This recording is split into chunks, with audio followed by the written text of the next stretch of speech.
Tonight we time travel to a Europe so pungent, so paranoid, and so profoundly unprepared, you might actually be nostalgic for your last sinus infection. It's 1348.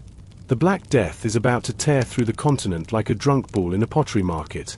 And you, lucky you, are a newly minted doctor. You've got limited training, 0 antibiotics, and an outfit that makes you look like a bird attending a funeral. You're about to try to save lives with herbs, prayers, and vibes. So, before you get comfortable, take a moment to like the video and subscribe, but only if you genuinely enjoy what I do here. And if you're cozy under the covers, drop your city and local time in the comments. It's always soothing to see who's listening from across the globe. Now, dim the lights and let's ease into tonight's journey together. You don't wake up expecting greatness. That would be delusional. You wake up in your small rented loft above a tanner's workshop, your nose already regretting it. It's late spring, and in Avignon, the air has the texture of warm soup and the aroma of feet and fish. Your mattress is straw, your education is more astrology than anatomy, and your breakfast is a hunk of rye bread with yesterday's cheese. But hey, at least you're officially a physician now. 4 years of training under a master who believed the liver controlled emotions. Fun fact, he also swore by drinking molten gold for colds. He died halfway through your apprenticeship. You took that as a sign. You're one of the rare literate ones, taught to read Latin and recite the canon of medicine like it's a bedtime story. You've read Galen and Hippocrates. You can describe humors with dramatic flair. You even know how to whisper urine analysis like it's scandalous. But here's the problem. Nothing in those dusty scrolls prepared you for what's coming.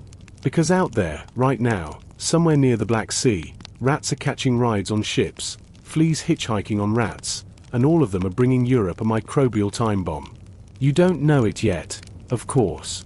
You're too busy arguing with a barber surgeon about whether bad smells or bad thoughts cause illness. Spoiler, he swears by lancing boils and draining blood. You, however, prefer to recommend rosewater, diet adjustments, and prayers, preferably said in a well-ventilated room. Historians still argue whether medieval doctors actually believed their treatments worked, or if they just performed the rituals to calm their patients. You? A little of both, honestly. The town's been whispering of a strange sickness in the south, something about bodies blackened by boils, dying within days. You dismiss it. Exaggeration. People always talk. Like the time they swore a comet caused milk to sour. Or when someone blamed the plague of 1315 on French shoes. Still, there's a tension in the air you can't explain. By midday, your first patient arrives, a baker's boy with a swollen neck and heat behind the eyes. You prod, you sniff, you pray. You prescribe rest, garlic, and a change in bedding. Classic safe bets. Then you drop by the apothecary, a charming woman who grinds her own powders and sometimes calls you featherhead behind your back. She sells you a new mix of dried lavender and vinegar-soaked cloth. For the air, she says. It stinks of death. You laugh. Nervously. That night, you're woken by the town bell. 3 slow tolls. Someone's passed. Then again. And again. Your stomach knots. Normally, 1 death every few days. Tonight, 6 by sunrise. You make your rounds through the cramped alleyways and mud-caked doorways, clutching a cloth soaked in posies and wormwood to your face. The miasma, the bad air, is thick. Everyone's talking about it. You squint at a rising moon, wondering if it's a bad omen. Fun fact, medieval physicians often believed lunar alignments could trigger epidemics. And it's a blood moon tonight. Of course it is. The next morning, the city council calls you in. You, the young one. The disposable one. They've heard the sickness is spreading from port cities. Messina, they say. It came by ship. Sailors with burst groins and blackened tongues. It's not just bad fish. It's something else. Something fast. Something terrifying. They want you to travel south. Investigate. You gulp down your fear with a swallow of ale. Travel means exposure, but it also means respect. And, dare you dream. Pay. You pack your kit. A lancet. Dried herbs. A flask of vinegar. Your plague mask, shaped like a bird's beak and stuffed with mint and cloves. Honestly, you look like a nightmare attending Mardi Gras. But it calms people. That's the job, to be the calm in the storm, even when you're screaming inside. Before you leave, your apothecary friend presses something into your palm. A charm, silver coin etched with a saint's face and smeared with honey. For luck, she whispers. You'll need more than medicine. You nod, suddenly aware of how loud your heartbeat is. You probably won't survive this. The road south is rough, rutted, and rumor-filled. Travelers whisper of whole villages locked inside churches, of animals keeling over mid-graze, of priests collapsing mid-sermon. And yet, life staggers on. A troop of jugglers passes you on the road, oblivious to the rising doom. You exchange pleasantries. One of them offers you a stale meat pie. You politely decline. At night, you sleep in taverns or under the stars, always with that beaked mask beside you like a morbid teddy bear. You study the symptoms by firelight: sores, fevers, black spots. It doesn't make sense. Nothing fits the classic illnesses. And yet, the patterns are there. One scholar you met weeks ago had a theory about invisible creatures, minuscule demons too small to see. He was laughed out of Paris. You think of him now, and wonder if he wasn't mad, just early. By the time you see Messina on the horizon, smoke stains the sky like bruises. The city is strangely silent. A bird cries somewhere in the cliffs. Your feet ache, your back is a map of knots, and your soul feels like wet parchment. But you keep walking. You always keep walking. Messina smells wrong. That's your first impression as you enter the city gates. Not the usual stew of fish guts, horse droppings, and open drains, but something more metallic, more final. The air has that coppery sting, like a butcher's apron left in the sun too long. A kind of rot that clings to your skin and refuses to leave. You pass rows of shuttered homes. No market criers, no laughter from the taverns, no children chasing stray dogs.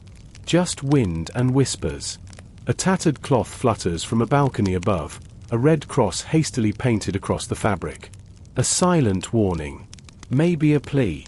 You see your first corpse slumped beside the fountain in the town square. A woman, maybe 30, dressed well enough to suggest she wasn't starving. Her face is grey, her mouth agape, her neck and thighs mottled with deep black patches.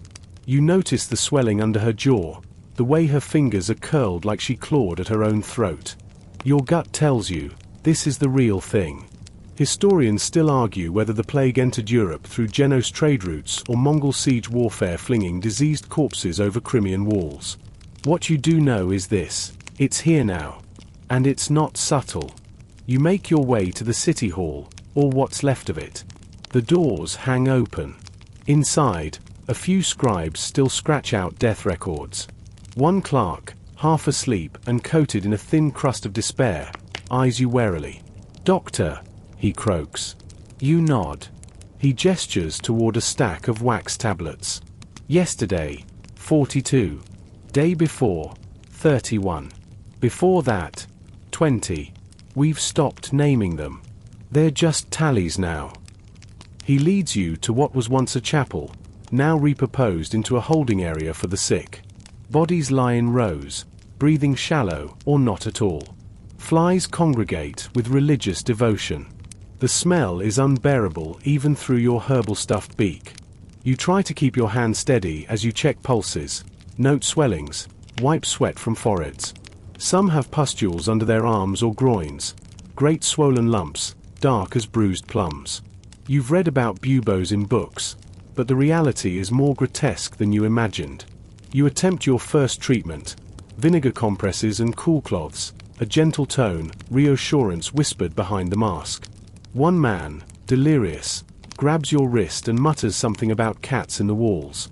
Then he convulses and stops moving. You check his pulse. Nothing. By midday, you've seen over 30 cases. You're sweating inside your robe. Your gloves stick to your skin. You haven't eaten. A nurse, young, exhausted, offers you a spoonful of barley porridge. You thank her. She says nothing.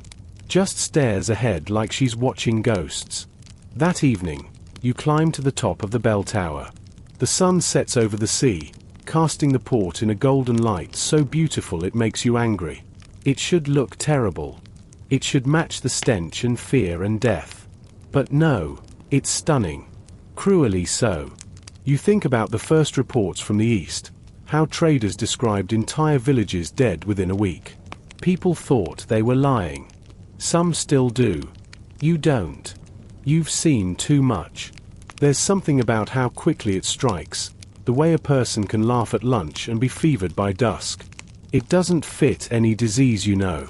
It feels personal. That night, you sleep on a cot inside the chapel, if you can call it sleep. You dream of rats in robes, conducting mass with little incense burners. You wake up to the sound of weeping and coughing. It's hard to tell who's dead and who's trying not to be. In the morning, you meet with the surviving city physicians. 3 of them, all older, all clearly out of ideas. One insists on using leeches. Another believes loud noises scare away the illness, and has begun firing a cannon every sunrise. The third is simply drunk. You propose quarantine. Isolation. They scoff. This is Messina, one says, not a leper colony. You suggest restricting ship arrivals. They remind you that trade is the city's lifeblood. No ships, no coins. No coins, no food. You press again. No ships, fewer corpses. They stare at you like you've suggested eating the Pope. You leave frustrated, but not surprised. Later, you're called to the harbor. A galley just arrived, crew half dead or worse. The hold is crawling with rats.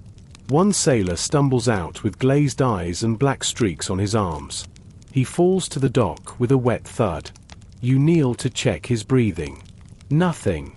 The harbor master mutters, "We should burn it." You look up at him. The whole ship. He nods. A few barrels of pitch, some oil. End it. You pause. Part of you recoils. The other part? Relieved. You nod. Do it at night.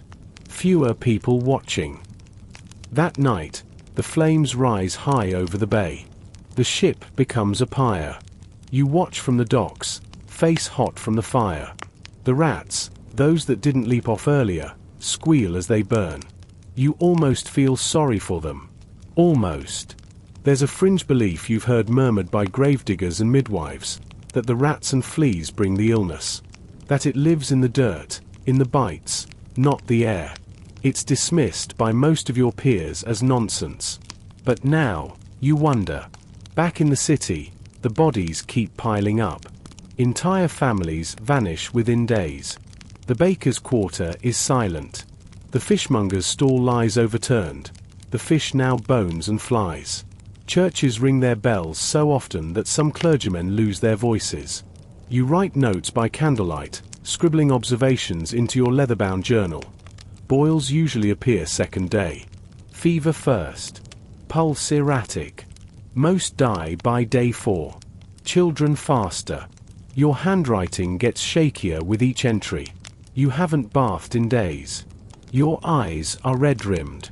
You catch yourself humming nonsense tunes just to break the silence. Once, you find yourself talking to a broom. That's when you realize you need to leave. Not forever. Just long enough to breathe, to think, to survive. So, you pack your tools, your mask, and that silver charm. You wrap yourself in your robe like armor. You leave a note on the chapel door. Gone to Palermo. Will return if alive. And you start walking again, feet heavy, mind spinning, heart clenched. Because if this is the beginning, what on earth does the middle look like? You trudge south along the coast, wind whipping at your robes, the sea murmuring secrets you'd rather not hear. The road to Palermo is longer than you remembered, mud-slick, rut-churned, dotted with the kind of travelers who walk silently and avoid eye contact. Most carry bundles or carts with blankets that suspiciously don't move. Some openly weep. No one sings. That's how you know the world is changing. Your thoughts turn inward, trying to make sense of what you've seen. The symptoms in Messina haunt you: fever, swelling, black blotches, death in under a week. It defies everything your training ever taught you. The old books emphasize imbalance of the four humors: blood, phlegm, black bile, yellow bile. A fever. Too much yellow bile. Coughing blood. The phlegm must be cold and moist. But what do you make of the pustules? The vomiting? The sheer speed? You pull out Galen's writings again at a rest stop beneath an olive tree, but the words feel useless now, like a recipe for soup during a flood. Historians still argue whether most medieval doctors genuinely believed in humoral theory or simply clung to it because it gave them something, anything, to say. You're starting to understand why. In Palermo, the mood is no better. The town officials wave you through the gates without so much as a question. They see the beaked mask and know what it means: here comes the bad news. You find a spare room above a candlemaker's workshop. The air is thick with melted wax and tallow. You don't care. It's dry, it's high, and it locks from the inside. You resume your work. Cautiously. You visit a convent, where 3 nuns and a priest have fallen ill. The youngest nun, Sister Alda, greets you with trembling hands and eyes red from weeping. They said not to touch them, she whispers. But who will feed them, then? You want to comfort her. Instead, you mutter something about vapor barriers and divine mercy. You examine the priest. His breath is shallow, rattling like pebbles in a jar. Buboes cluster under his arms like rotten grapes.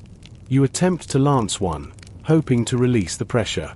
It spurts a blackish fluid that coats your gloves. You wipe it away, douse it in vinegar, and apply a poultice. Whether it will help is debatable. You do it anyway. It's the act that matters. The performance of care.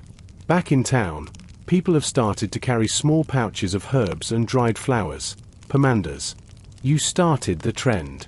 Not because they work, though they might lessen the stench, but because they give people something to do. A sense of control. Your favorite mix is lavender, sage, and rosemary with a drop of rose oil. Someone asked once if it cured the plague. You told them it cures despair. Close enough. A curious detail you notice: the worst cases often live near the harbor or the grain storage. There's a pattern, though no one wants to admit it. You begin charting your findings on a scrap of parchment, noting locations, severity, outcomes. It's basic, but it feels like progress. The barber surgeons in town mock your efforts. Maps don't heal, one sneers. You shrug. Neither do leeches. But here we are. You're summoned to a wealthy merchant's home next, a grand estate with marble floors and armed guards. The man's daughter is ill. 12 years old. Eyes glassy. Fever high. A ring of bruising at her neck. Her mother pleads with you, offers gold, relics, anything. You do what you can: herbs, cool cloths, soft words. She dies 2 days later. They blame the maid. The maid is gone by morning. One of the fringe beliefs circulating now is that the plague travels by sound: bells, wailing, even music. In response, some towns have outlawed public mourning. You witness a man fined for crying too loudly at his wife's grave. Another family is accused of spreading sickness by chanting psalms too fervently. The logic is flimsy at best, but people are desperate for explanations. Blame is easier than science. One afternoon, as you sip weak wine from a chipped mug, a strange man in fur-trimmed robes corners you in the street. "The stars," he hisses. "It's the stars, Doctor. They've aligned against us." He shoves a parchment into your hand, a crude diagram of constellations and planetary paths. Saturn and Jupiter in conjunction. Mars in a fire sign. Classic astrological doom. You nod politely, pocket the diagram, and back away slowly. At night, you lie awake thinking about the bad air theory, miasma. Everyone believes in it. The thick, foul-smelling vapors rising from filth and corpses are thought to poison the body. You've tried everything to filter it: vinegar-soaked cloths, burning juniper, even hanging dried orange peels from your belt. They smell nice. That's about it. You wonder, could the illness be carried by something smaller? Something no one can see? You recall a conversation with an old monk who once theorized about animalcules, tiny invisible life forms that cause disease. People laughed at him. He laughed back, then died of a nosebleed 2 winters ago. Still, you remember. One particularly grim morning, you treat a group of prisoners abandoned in a locked cell. The guards threw food through a slot in the door and stopped checking on them a week ago. When the city magistrate finally unlocks it, the smell nearly knocks everyone unconscious. Inside, 2 men are alive, delirious, soaked in filth. The rest are not. You lead the survivors outside and wash them in wine. They don't speak. One clutches your sleeve like a child. You receive a letter from Avignon. A colleague, writing hastily. "It's everywhere now," he says. France, Spain, the Low Countries. Even England hears whispers. You fold the letter and tuck it inside your pouch, beside your silver charm. Somehow it makes you feel colder. You start to believe the plague thinks. It avoids no one, pities nothing. You've seen it in nobles, beggars, priests, and prostitutes. You've seen it spare one sibling and devour another. Historians still debate whether it was actually 3 diseases at once: bubonic, pneumonic, and septicemic. You've stopped trying to label it. It's death, dressed in your own mask. In the evenings, you write observations by candlelight. You draw pictures of boils, note stages of infection, sketch crude masks you think might help future doctors. You pretend this is science, that it means something. And then, one quiet night, something odd happens. A child recovers. A butcher's son, 8 years old, who had all the signs: fever, swelling, weakness. You did the usual: vinegar compresses, herbal fumigations, prayers mumbled more out of habit than hope. And now, he's walking, eating, smiling, even. You double-check. No boils. No bruises. He thanks you with a greasy meat pie. It's terrible. And it is the best thing you've tasted in weeks. That night, you sit under the stars, watching the constellations wheel across the sky. The same stars people blame for this plague. They're beautiful, constant, cold. You think about the monk, the animalcules, the rats, the child who lived. You wonder, maybe hope isn't foolish after all. The child's recovery gives you a rare, dangerous gift: hope. You start clinging to small wins, each patient who lasts more than 4 days, each fever that breaks instead of boiling over. You begin keeping a tally in your notes: survivors. It's a short list, but it's something to look at when everything else is death. Then come the boils. One morning, you arrive at a poor quarter on the edge of Palermo, called Campo del Pecor, Sheep's Field. It's mostly mud brick homes, straw roofs, and enough goats to run a festival. You're summoned to the house of a midwife named Rosa. She's pale, shivering, with a blackened sore the size of your palm under her arm. The neighbors say she helped deliver a baby 3 nights ago for a family who all died the next morning. You try everything: a bloodletting, just a little, you're still skeptical, a soothing herbal poultice, water infused with marigold. Nothing sticks. She dies before sundown, skin gone slack like melted wax. You cover her with a sheet and step outside, bile rising in your throat. A group of neighbors watches from a distance, faces tense. One man spits. "Shouldn't TV touch the baby," he says. You touch death, you bring it home. You don't argue. They're not wrong. They're just tired. You begin noticing more cases like Rosa's: midwives, caretakers, lovers. Anyone with close contact. You start wearing thicker gloves, even during exams. You create a salve from crushed garlic and wine lees. Smear it around your nostrils beneath the mask. Does it help? Who knows?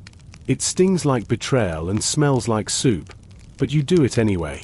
The next patient is a merchant, wealthy, plump, terrified.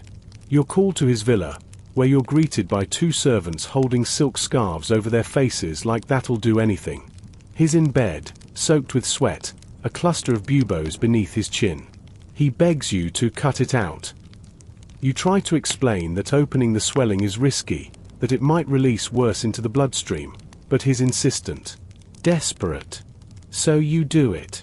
With a gloved hand and a sharp scalpel, you make a small incision. The bubo bursts with a sickening squelch, spraying dark fluid.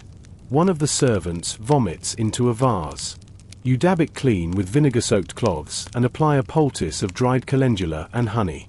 The merchant passes out from the pain. Later, you'll learn he survives 3 more days. This becomes your routine: boil popping, fever watching, and trying not to lose your own mind. There's a rhythm to it. Like music, if the song was played with bones and cries. You develop a new technique, something you call the triple veil. First layer, vinegar-soaked linen under your mask. Second, beak stuffed with herbs. Third, a small cloth soaked in rose oil tied around your throat. You can barely breathe, but it gives you something to do. And doing is all you've got. One day, a woman stops you in the street, holding a child wrapped in a bundle of blue. The baby is limp, but breathing. She sobs, "Please, just hold her. Please." Your heart hesitates. You know what will happen. You've seen this play out before. But you take the child anyway, just for a moment, rocking gently while whispering something meaningless in Latin. She looks up at you, cloudy eyes, soft whimper. She dies that night. You don't even try to lie to the mother. She already knows. Back in your quarters, you burn dried rosemary and laurel in a clay bowl, letting the smoke curl up toward the low rafters. You sit cross-legged, eyes closed, trying to empty your mind. It doesn't work. Your thoughts are louder than ever. This is not normal. This is not survivable. This is not curable. You write in your journal, trying to make sense of it all. You note that the disease progresses in waves, first fever and malaise, then swellings, then darkness under the skin. But not always. Sometimes the lungs go first, coughing up blood. Sometimes the heart just stops. Historians still argue whether this was due to different strains or different hosts. You don't have time to argue. You're too busy keeping people alive. The next day, a young novice from a monastery arrives at your door. He's pale, but not sick, yet. "We need you," he says. "Our brothers are slipping." You follow him into the hills to a small, crumbling abbey. Inside, you find 5 monks in various stages of infection. The abbot greets you from a chair made of old oak and faith. "We believe this is a test," he says. "You believe this is a slaughter." You set to work. One monk is too far gone. Black fluid seeps from his eyes. You make the sign of the cross over his chest. Another you treat with a mix of willow bark and mint. You instruct the healthy brothers to isolate, to burn linens, to keep windows open. They listen. Sort of. The next morning, 2 more monks are gone. You bury them in the hillside. No prayers this time. Just dirt and effort. You begin dreaming of boils, massive ones, big as pumpkins, chasing you down alleys. Once, you dream your own mask comes alive and bites your face. You wake with a scream caught in your throat, cold sweat slicking your skin. A strange thing happens. People begin calling you the brave one. Word spreads. There's a doctor who walks straight into infected houses, who doesn't flinch at corpses. They start offering food, cloth, even chickens as thanks. You try to remain humble, but part of you, small, guilty, feels proud. You are surviving. And that's becoming a rare skill. One morning, a boy brings you a dead pigeon in a basket. Found it by the well, he says.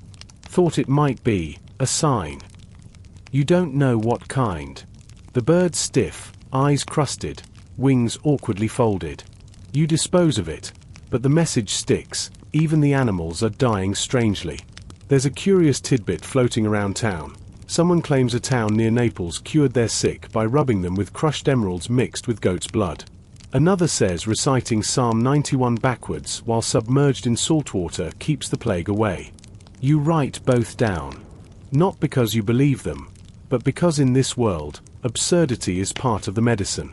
The grim routine continues. A candlemaker's apprentice collapses mid-shift. A tavern girl begins coughing and disappears within 2 days. You pass a man painting crosses on doors. He does it quietly, almost reverently, as though blessing each death. He nods when you pass, and you nod back. And through it all, the boils keep coming. You've started counting your own breaths. Quietly, privately. You hold your hand to your chest in the mornings, just to make sure it's still rising. Sometimes, after treating 3 or 4 cases back to back, you press your fingers to your throat and whisper, "Still here." It's a ritual now. You have many rituals. Palermo has changed. The bells ring less often, not because death has slowed, but because the bell ringers are dying too. The streets are littered with small altars, hastily made, bundles of dried wheat, painted icons, bowls of burnt ash.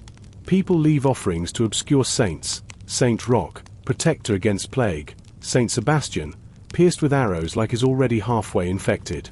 You wonder how many of these prayers have teeth. You've learned how to stay alive, or at least avoid dying quickly. You time your visits to avoid the thickest crowds.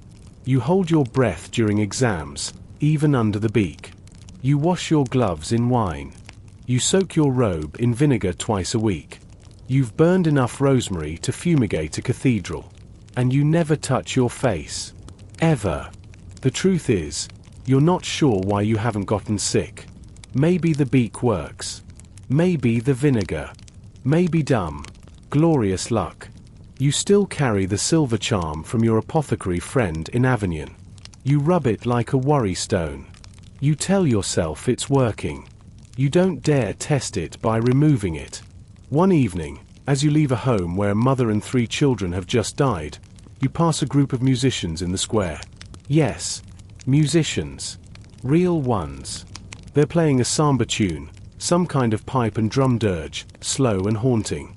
The crowd listens in silence. No dancing, no clapping. Just listening. You stop and let yourself be still. The music is terrible, but it's alive. It's something other than screaming. There's a theory going around. That joyful noise drives away the plague. You don't buy it, but you welcome the excuse to listen to something besides coughing and bells. Some people have started painting their homes bright colors, too. Yellow walls. Red shutters.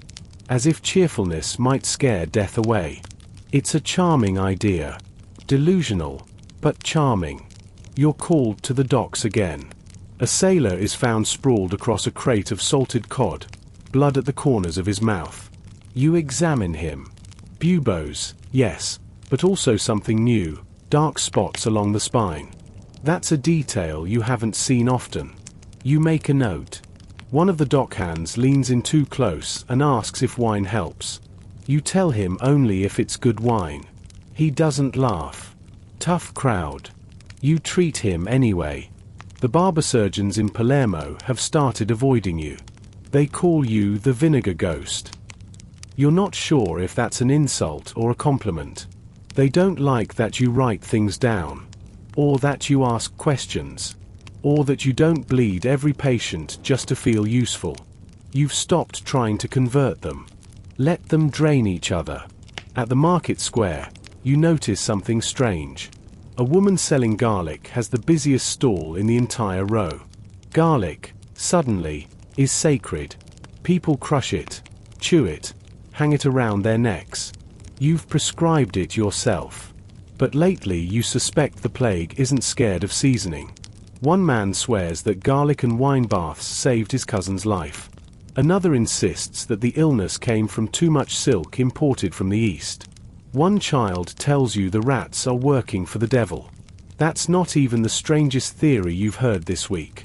Historians still debate the origins of these folk cures, whether they were handed down from ancient traditions or simply invented on the spot out of panic.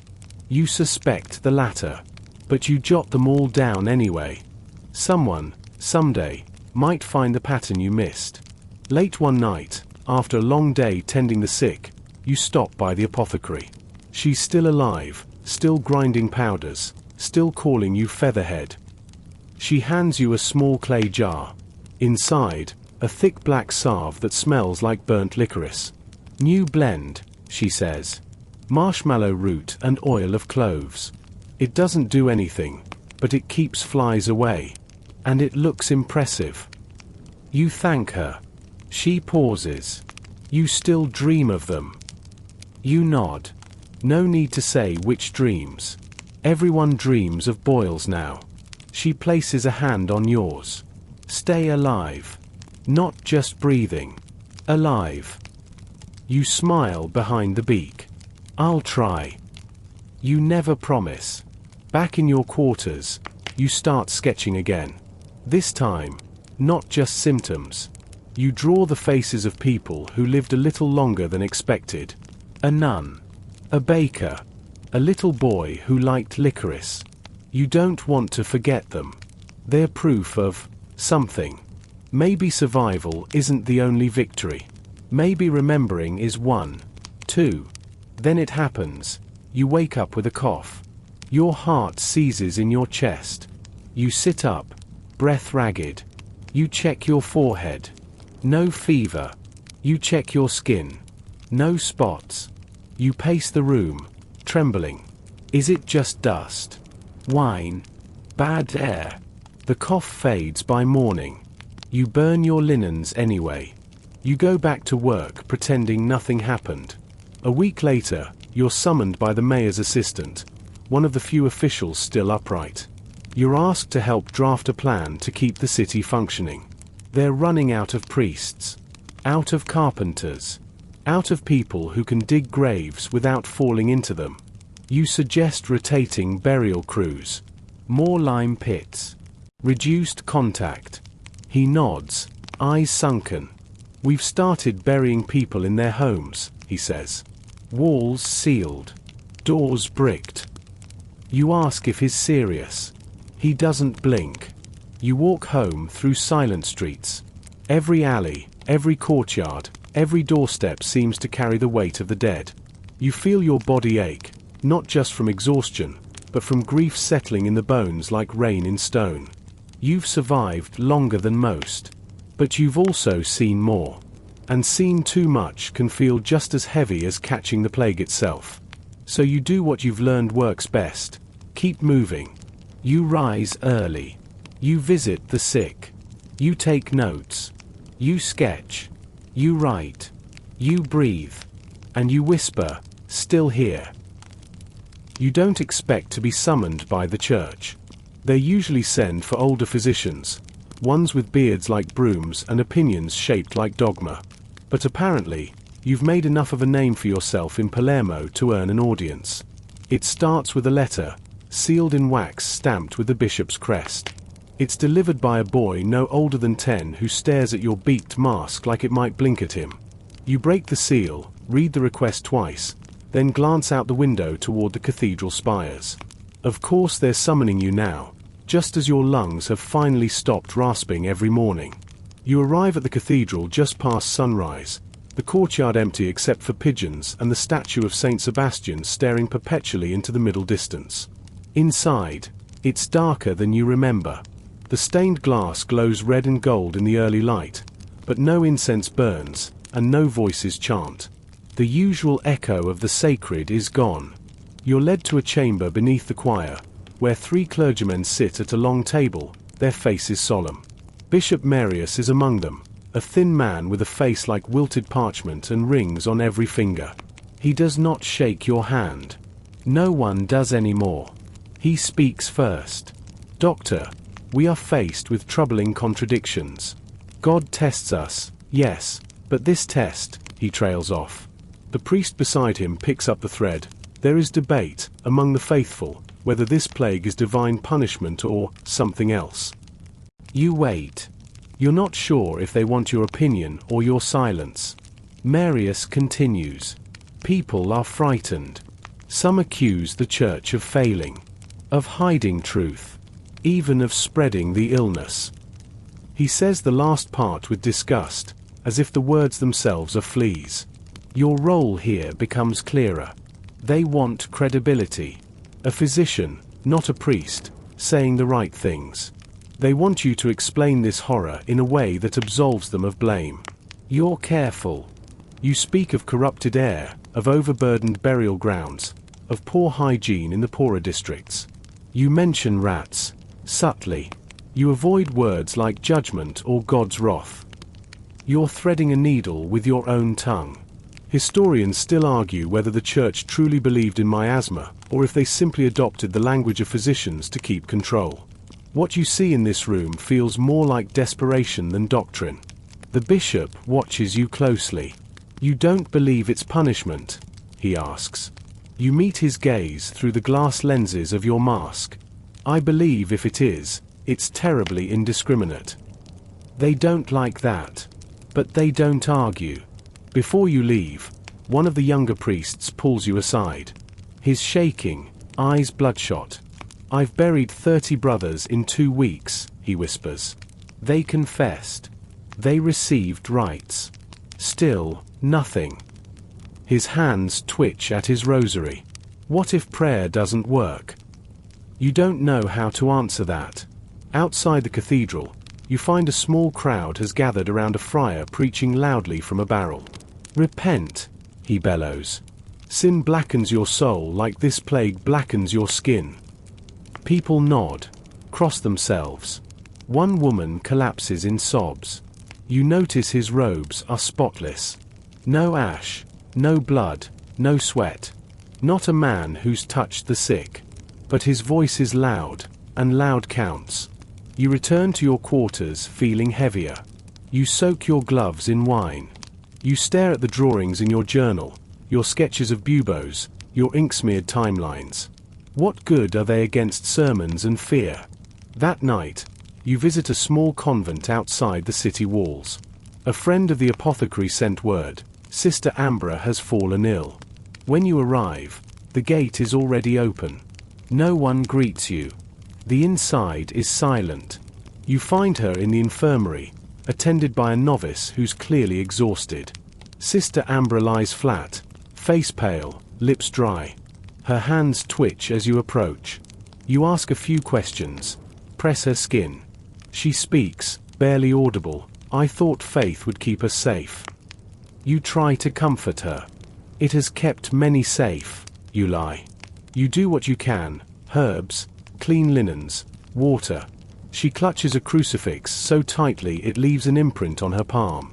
You light a candle before leaving. Not for a cure. For peace. Word spreads that the Pope has ordered bonfires of aromatic herbs in the streets.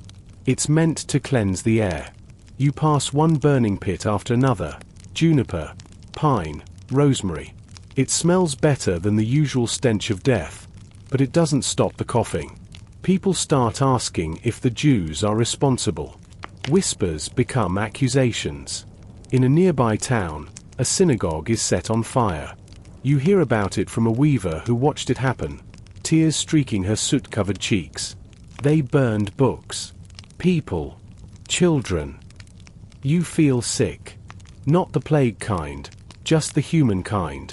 You meet with other physicians to discuss containment. One suggests that sin truly is the cause, and no treatment will work without public penance. Another wants to try more aggressive bloodletting. You suggest quarantine. Again. One of them laughs. You'd cage the entire city. You nod. If it might save them. He calls you mad. You call him outdated. You treat a monk that evening who's coughing blood. His pulse is shallow, his face grey. He looks at you and says, Will I still be buried on sacred ground? You hesitate. Yes, you say. Of course. You don't know if that's true anymore. The cemeteries are full. The next morning, you find out they buried him in a lime pit with 30 others. No rites.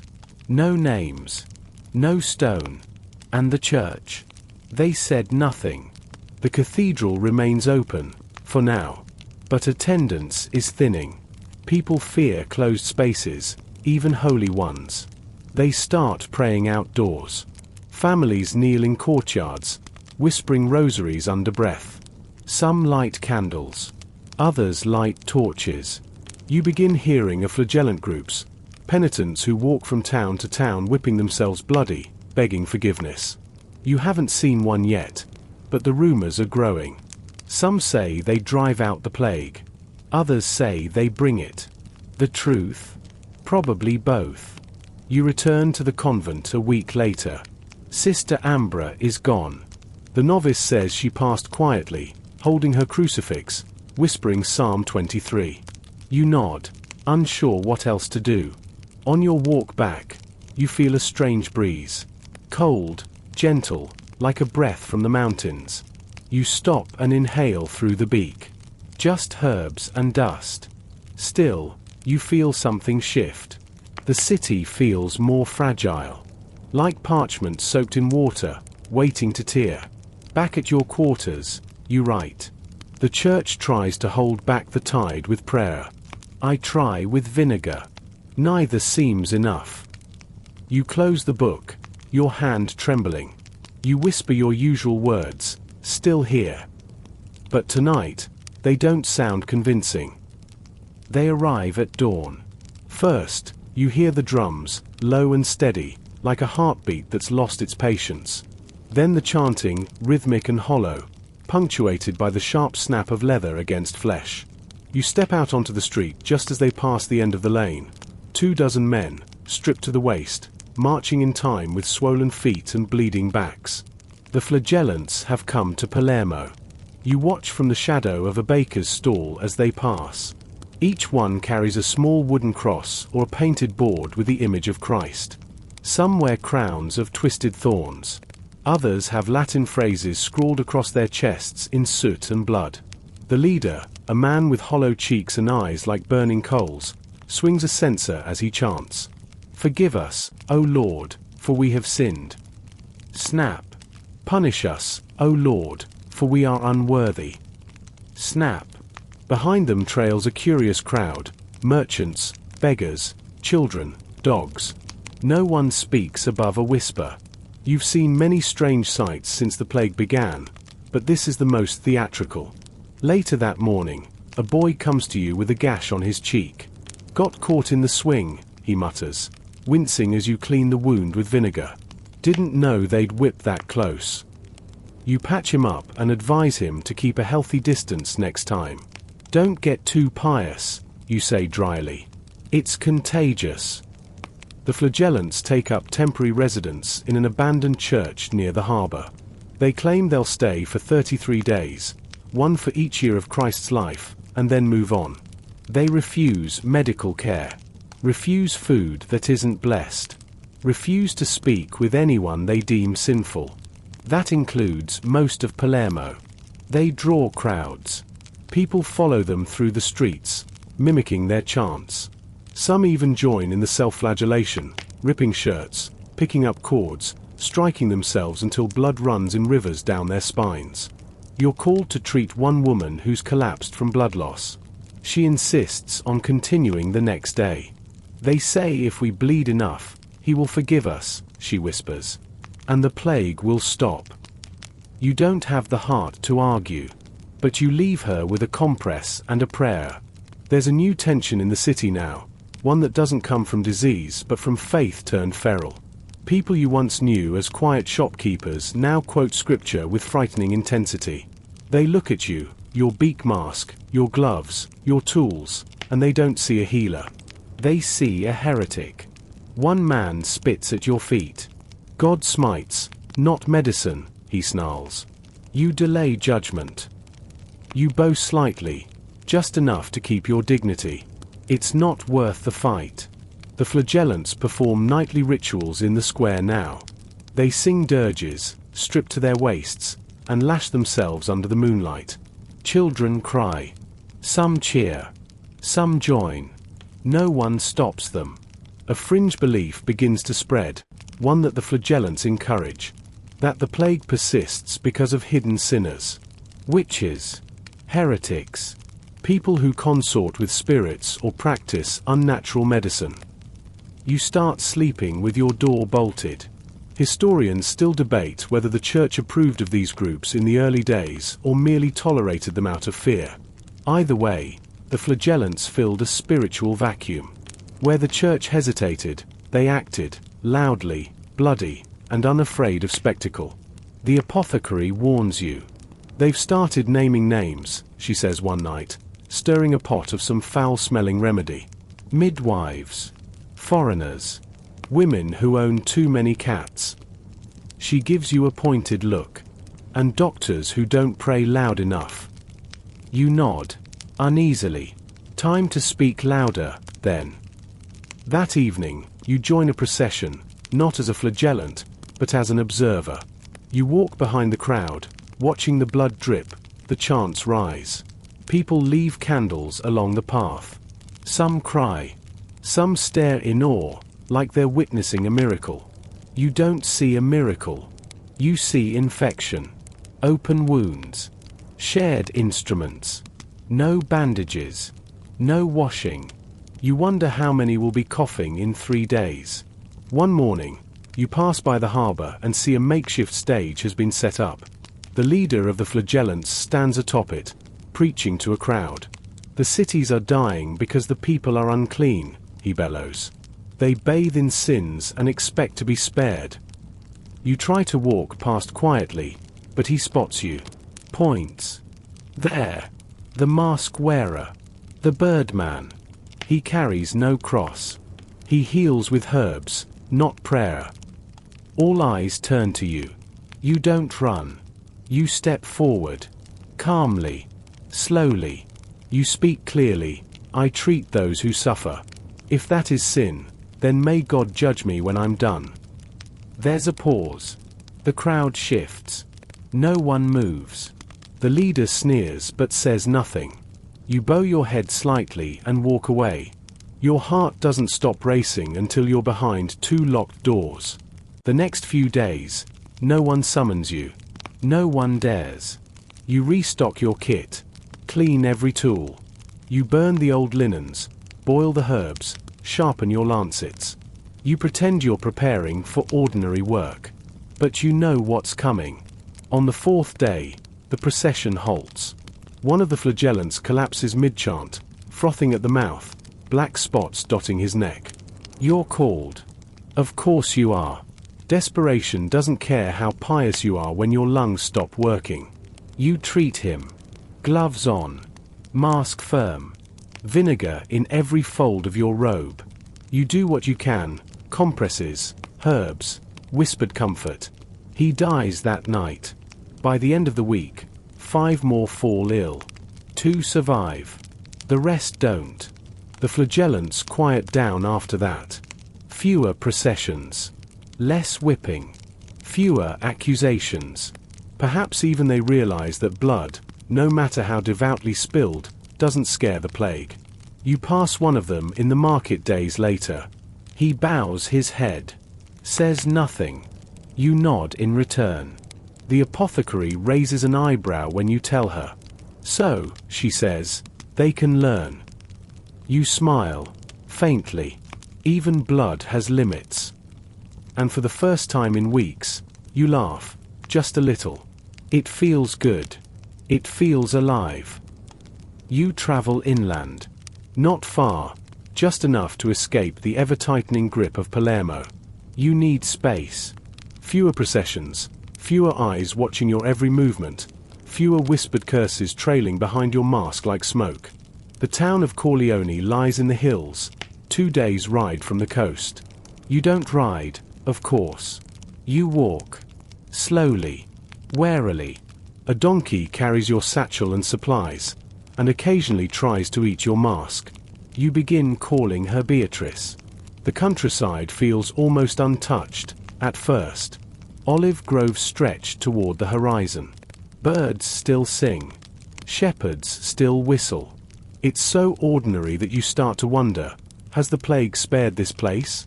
But you know better than to hope too hard.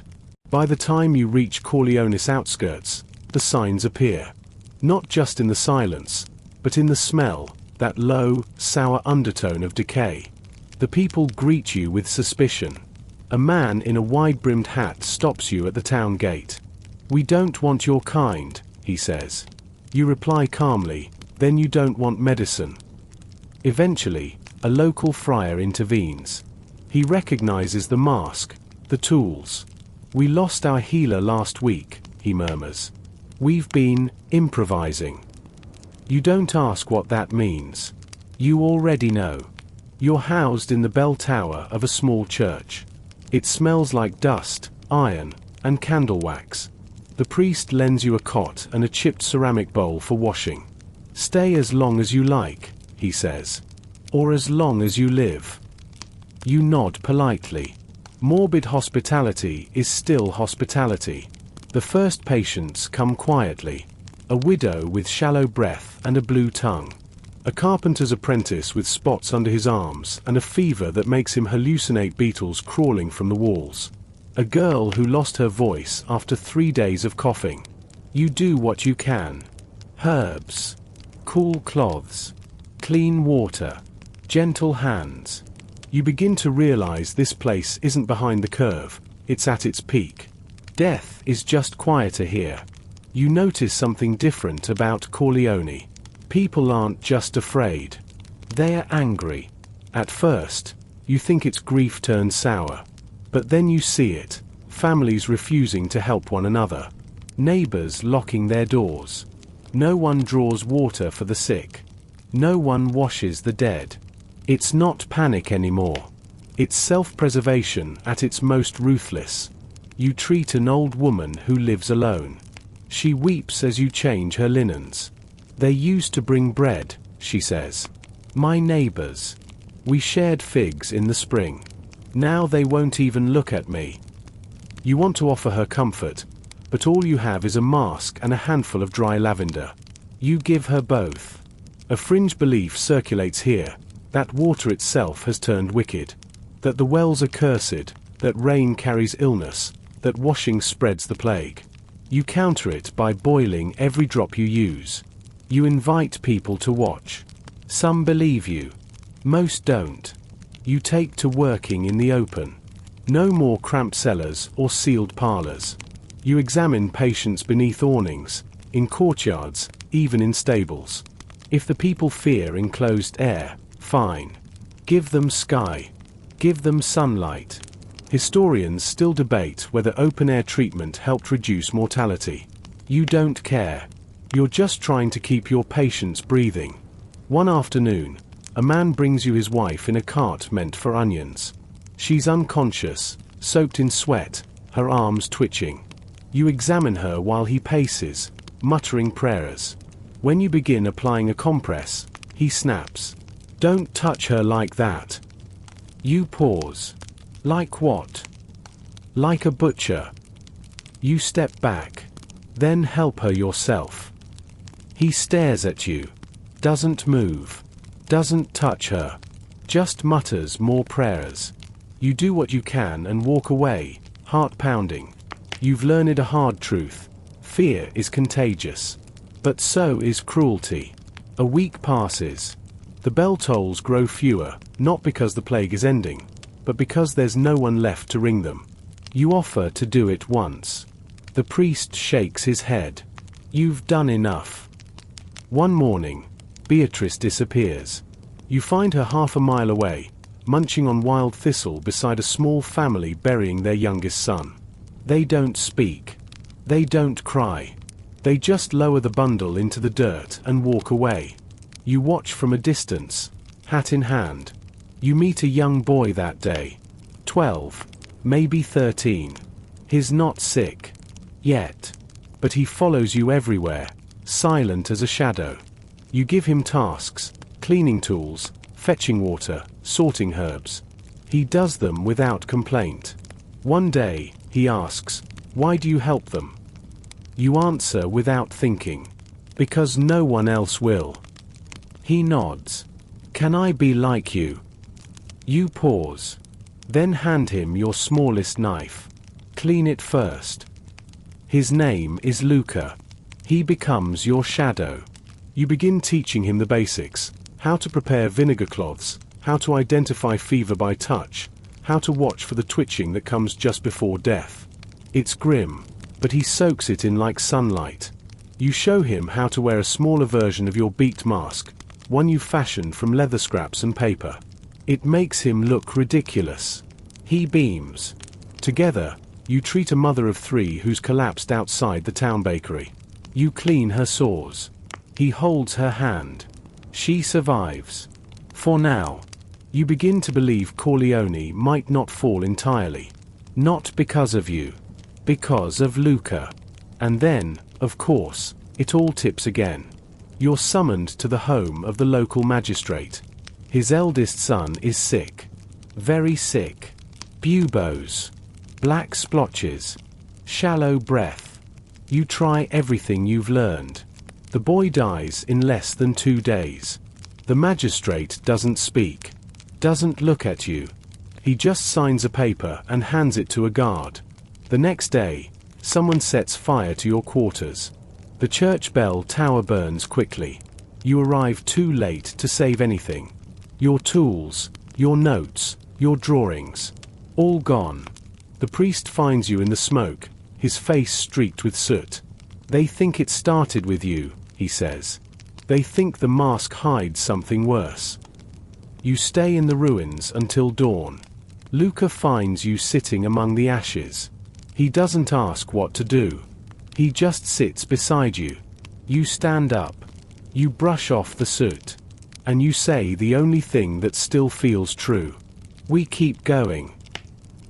You leave Corleone with a satchel cobbled from linen scraps, a pouch of dried herbs, and Luca walking beside you, carrying your last intact mask, smudged, slightly warped from the fire, and far too big for his face. But he wears it proudly, like armor.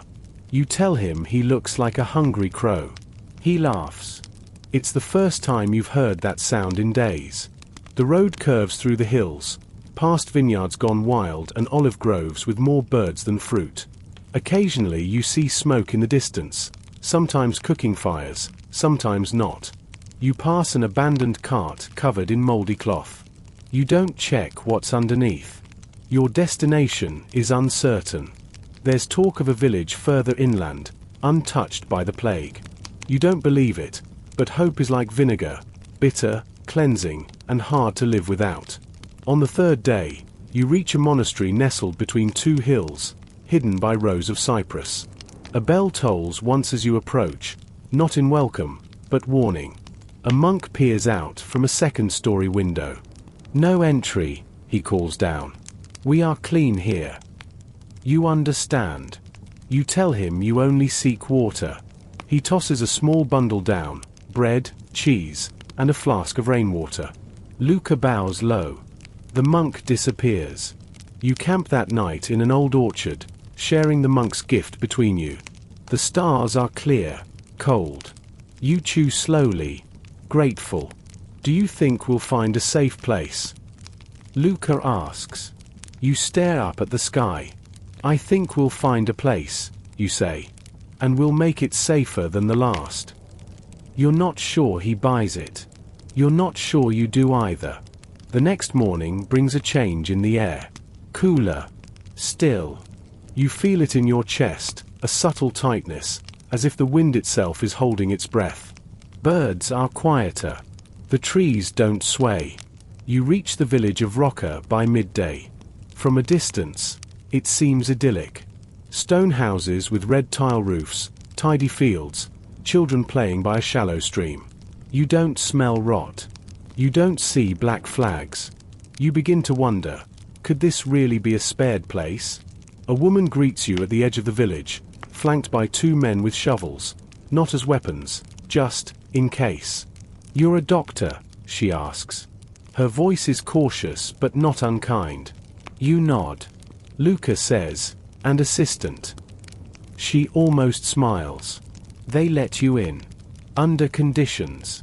You will sleep outside. You will treat only confirmed cases. You will submit to daily inspection for symptoms. Fair enough. You've agreed to worse. You set up near a barn on the edge of town, under a fig tree just beginning to fruit. Someone brings you a stool and a pile of firewood. Someone else brings boiled linen. It's the closest thing to hospitality you've seen in weeks. Then the truth arrives. A boy, no older than Luca, is brought to you by his father. High fever. Swollen neck. Darkening fingertips. It's early, but unmistakable. The village is not untouched. Just silent about it. You treat the boy as best you can. Cool compresses, a poultice of thyme and garlic, whispered comforts.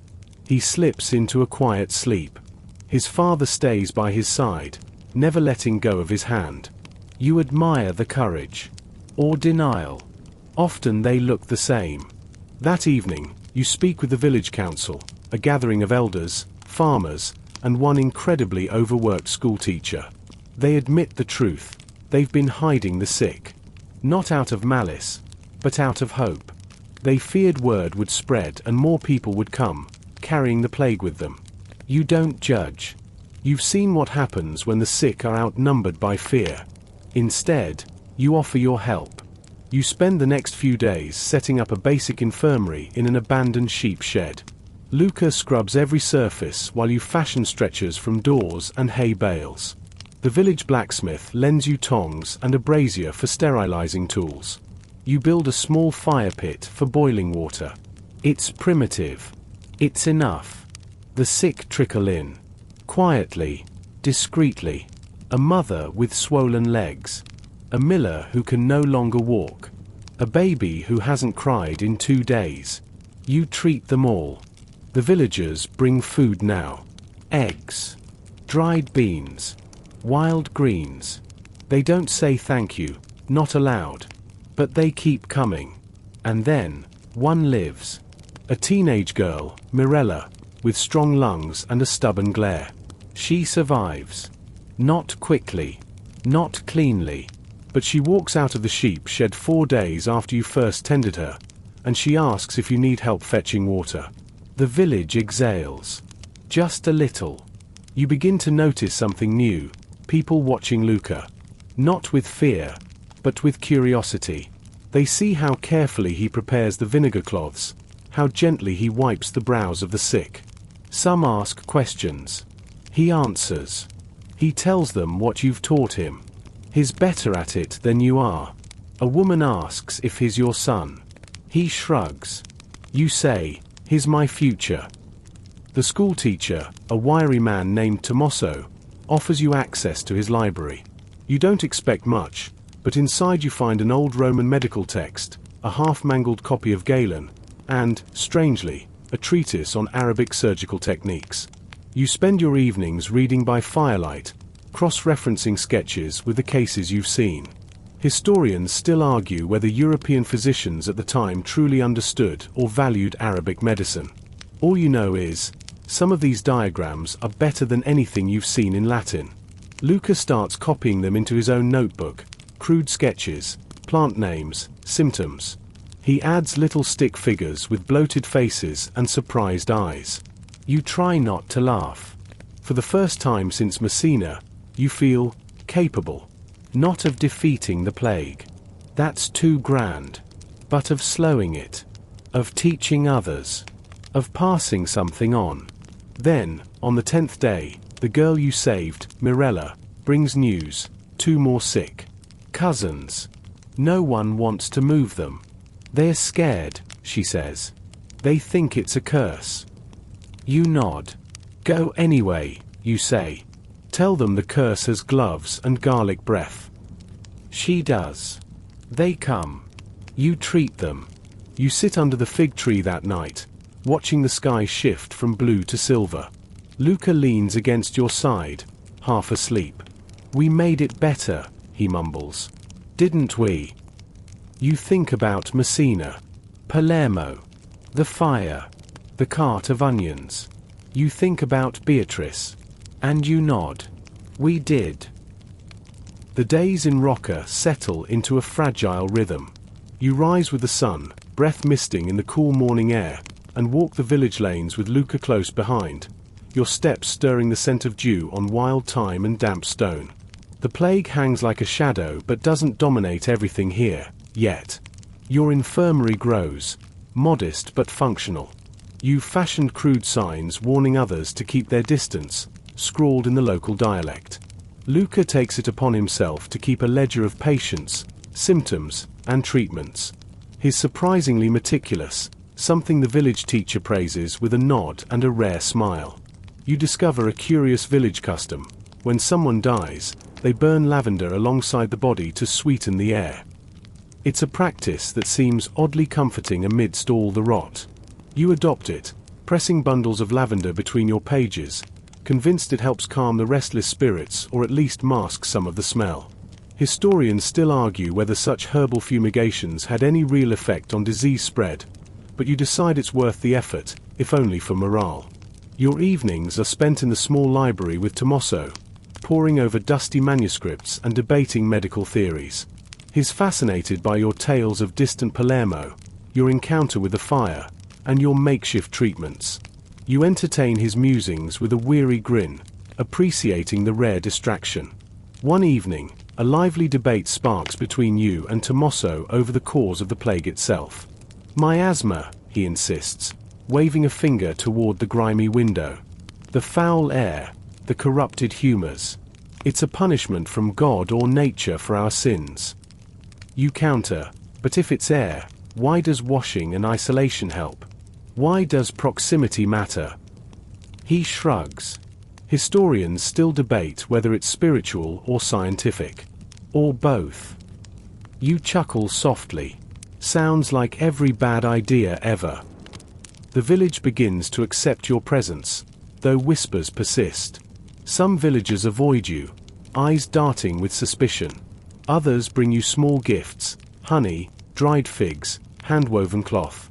You wonder if they think these offerings will shield them or you. One morning, Luca returns from fetching water with a grim expression. They're talking about us again, he says. You nod, expecting the worst. But instead of open hostility, it's quiet fear. A few elders suggest you're inviting more plague by staying too long. Others whisper that your masks hide devilry. The mask, it seems, is a double-edged sword.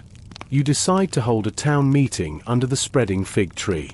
You explain what you're doing, what you've learned, and why isolation and cleanliness matter. You demonstrate how the mask works. Its beak stuffed with herbs to filter the air. Your long robes meant to shield skin from fleas and bites. The crowd listens, some skeptical, some hopeful. An old woman challenges you, demanding, "Why should we trust a stranger?" You reply, "Because I've seen what happens when we don't." It's not a victory, but it's something. Meanwhile, your patient count fluctuates. Some recover, some don't. You learn to measure success in breaths, not in cures. Luca grows bolder, taking on more responsibility. He visits the sick alone, comforting them, relaying your instructions. You watch him one afternoon as he sits by an old man's bedside, whispering words you can't hear. The man's breathing steadies. Luca catches your eye and gives a small, shy smile. You can't help but feel proud. But the plague has other plans. One evening, you're called to a sudden crisis. The miller, a burly man with a face like cracked leather, collapses in the street. His breath is ragged, and his skin blooms with dark blotches. His wife pleads for help. You rush to him, quickly recognizing the signs of septicemic plague, the deadliest form. You try to keep calm as you tend to him, but you know the odds are grim. The village watches from a distance, faces pale and drawn. The miller dies before dawn. The village holds its breath. That night, the mood shifts. Fear spirals into blame. Murmurs rise about the doctor bringing death rather than cure. Someone scratches a crude cross on the door of your quarters. You light a candle and write in Luca's notebook, "Keep the faith." The night is darkest just before dawn. Historians still argue whether such moments of despair tipped communities into deeper chaos or strengthened their will to survive. You hope for the latter. You fall asleep beside Luca under the fig tree. The stars are cold comfort overhead. Tomorrow will be another day.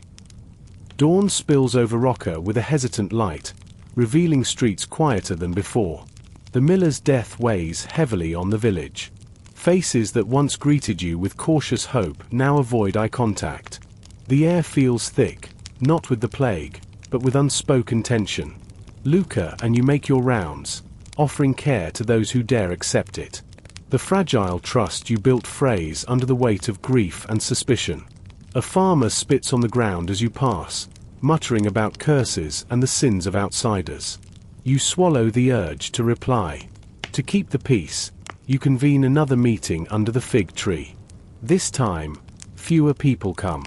You speak about the nature of the disease, emphasizing patience and hygiene. You show them how to clean homes and quarantine the sick. You even demonstrate how to prepare a simple herbal disinfectant. A young woman named Sophia raises her hand. Can the plague be in the air, like a bad smell? Or does it come from the ground? You smile faintly. Good question. Historians still argue whether it spreads through the air, fleas, or something else entirely. What we do know is that close contact and cleanliness help. She nods thoughtfully. Later, you find a pamphlet, handwritten by Tommaso, detailing quarantine measures used in Venice and Florence. It's rough but full of practical advice. You incorporate it into your daily routine, setting up isolation areas and instructing villagers on their use. One day, Luca comes running to you with urgent news. A traveler arrived at the village gate. The man claims to be a merchant but looks exhausted and feverish. The villagers are debating whether to let him in. You insist on inspecting him. His forehead burns, and dark spots mar his neck. You quietly prepare an isolation area. The merchant protests but eventually submits. His arrival marks a turning point. The number of sick triples in days. Fear turns to panic. The villagers barricade themselves indoors, doors bolted and windows shuttered. You work around the clock, supported by Luca and Sophia. Together, you tend the sick, calm the frightened, and keep records. One afternoon, a curious event distracts you. A group of children play near the stream, laughing despite the dark days. They toss smooth stones and chase frogs. For a moment, the weight of death lifts. You remember the lavender burning from Corleone and decide to start a small garden by the infirmary. You plant lavender, thyme, and rosemary. Luca helps, humming a tune that sounds like it could be centuries old. The garden becomes a symbol, a small rebellion against despair. But the plague's cruelty persists. An elderly woman you grew fond of, who shared stories of her youth, succumbs quietly one night. Luca sketches her in his notebook, capturing the gentle curve of her smile. You comfort her family, whispering that she's free from pain now. They clutch your hands with tears but say nothing. Amid this, an unexpected visitor arrives, a traveling scholar from Naples. He introduces himself as Paolo, claiming knowledge of recent advances in medicine and hygiene. He carries books and instruments unfamiliar to you. You're cautious but intrigued. Paolo offers to help organize the village's defenses against the plague. Together, you and Luca work alongside him, refining treatment protocols and improving sanitation. Paolo shares a new theory, that rats and their fleas might spread the disease. It's radical and controversial. Historians still debate whether medieval doctors truly understood the plague's transmission, but Paolo's ideas feel promising. You begin organizing rat traps and instruct villagers to keep food sealed. Luca takes the lead on distributing supplies, gaining the community's respect. One evening, you sit around the fire with Paolo and Tommaso, discussing the plague's nature. Paolo sketches diagrams of fleas and rodents, his voice animated. You realize how far you've come, from a lone doctor in Palermo to part of a small but determined team fighting an invisible enemy. Still, the battle is far from over. The seasons shift quietly, but the plague's grip on Rocca tightens like a noose. The village feels smaller, more fragile, like a candle flickering in a draught. Your hands ache from endless tending, but you press on, each life saved a small victory against the tide. Paolo's theories about rats prove unsettlingly accurate. One night, you and Luca discover a rat nest beneath the granary, filled with fleas. It's an unpleasant revelation, but one that finally connects the dots you'd only glimpsed before. You organize nightly patrols to clear out nests and encourage villagers to store food in sealed containers. It's a messy, thankless job. Some villagers grumble, others cooperate. You try to remember that fear breeds resistance as easily as it does caution. One afternoon, a frantic knock sounds at your infirmary. It's a young woman named Isabella, clutching a bundle wrapped tightly in cloth. She pleads for help. The child inside is weak, feverish, and swollen. You brace yourself, knowing what this means. You treat the infant with everything you have: herbal salves, gentle baths, whispered prayers. Luca holds the child's hand, his eyes steady despite the grim prognosis. Against the odds, the child begins to recover. It's a moment of pure relief, a rare light breaking through the darkness. News of the recovery spreads quickly, renewing hope in the village. People begin to help more, cleaning homes, bringing food, watching for new cases. You notice subtle changes, a smile here, a nod there. Trust slowly rebuilds. But exhaustion shadows your every move. The long nights and relentless worry leave you drained. Paolo offers to take over some duties, but you insist on staying at the forefront. This plague is your fight. One evening, Luca approaches you with a heavy question: what happens if we don't win? You stare at the flickering firelight. Then we do what we can. We remember. We teach those who come after. He nods, but you catch the tremor in his voice. Outside, the village falls silent. Even the usual nighttime sounds, the rustle of leaves, distant dogs barking, seem muted. You think of the survivors you've seen, their faces etched with grief and resilience. You wonder if you will be one of them. Historians still argue whether the Black Death was a turning point that reshaped Europe or simply a brutal setback. For you, it's both, a crucible of loss and survival. A new day dawns, fragile and uncertain. The village wears its scars like a wounded animal, bruised, wary, but still breathing. You notice how the air feels different now, less suffocating, less heavy with despair, but tinged with a strange, cautious optimism. The plague hasn't vanished, but the fight has changed. You spend mornings teaching villagers how to care for the sick without touching them directly, using cloths soaked in vinegar, wooden sticks to lift bedding, and thorough hand-washing rituals. Luca, now more confident, leads small groups of helpers, repeating your instructions with surprising clarity. One day, an elderly man approaches you with a small wooden box. Inside are curious amulets, tiny carvings of crosses, stars, and animals, made from bone and clay. He explains that these charms are believed to ward off evil spirits and illness. You smile, remembering the lavender burning and the aromatic masks. Superstition and medicine have always danced together, and historians still debate just how much each influenced survival. You accept the charms graciously, slipping one into your robe pocket, next to your trusty notebook. Sometimes a little faith helps, even if it's just faith in hope. Your medical practice evolves. You start using poultices made from crushed marigolds and willow bark, plants praised in old texts for their healing properties. Luca experiments with making a rudimentary tincture from wild garlic.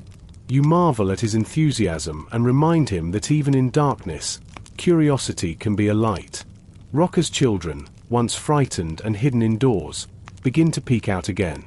You catch them playing beneath the fig tree, their laughter light and uncertain. You remember when you first arrived, how the village seemed frozen in fear. One afternoon, Paolo arrives with news from Naples. Neighboring villages are beginning to recover, their plague numbers dwindling. The tide, it seems, may be turning. Yet, the spectre of the plague lingers. You still treat new cases, though fewer now. The scars on survivors' skin tell stories of battles won and lost. You reflect on your journey, from the burning streets of Palermo to this quiet village clinging to life. You think about the resilience of people, the strange alchemy of fear and hope, science and superstition, death and survival. Luca finds you one evening, holding his latest drawing, a careful rendering of the plague bacterium, as Paolo described it. One day, he says softly, people will understand.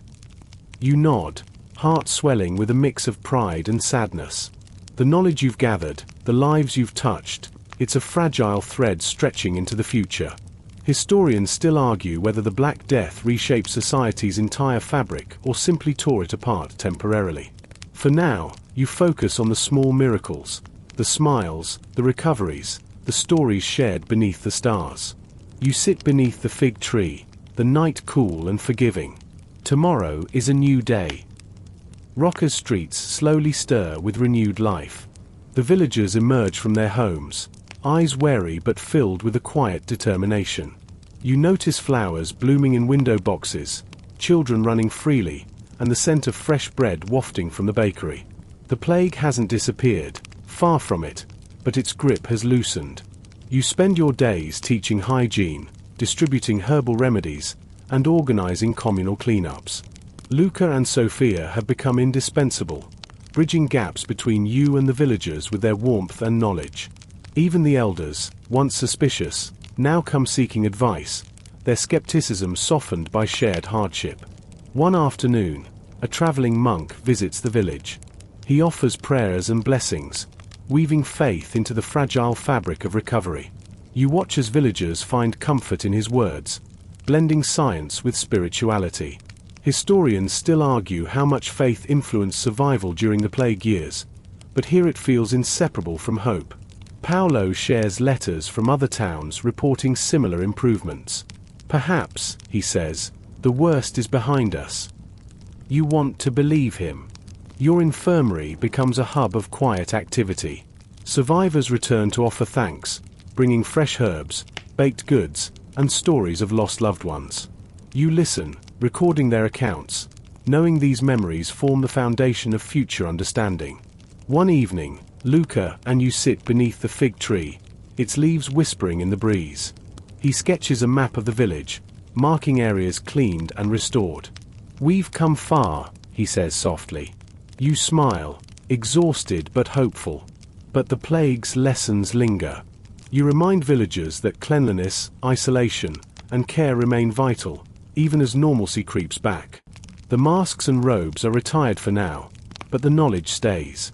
As the sun sets, painting the sky with hues of amber and rose, you reflect on the journey, from fiery Palermo to this quiet corner of the world.